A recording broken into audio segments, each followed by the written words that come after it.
Praise the Lord. தேவனுடைய நாமம் மகிமைப்படுவதாக. மறுபடியும் இந்த காலை நேரத்திலும் உங்களை சந்திப்பதில் நான் மிகவும் மகிழ்ச்சி அடைகிறேன்.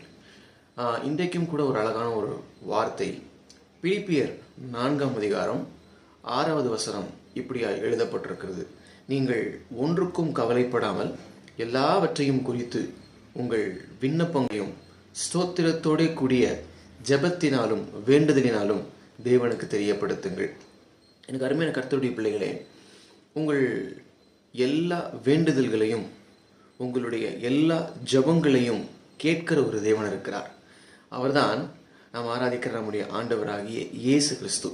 அதனாலே அந்த வார்த்தையின்படியே இந்த நாளிலே உங்கள் எல்லா ஜெபங்களையும் உங்கள் வேண்டுதல்களையும் உங்கள் மன பாரங்களையும் நீங்கள் அவர் மீது வைத்து விடுவீர்களானால் அவர் அற்புதமாய் எல்லாவற்றையும் சுகமாய் மாற பண்ணுவதற்கு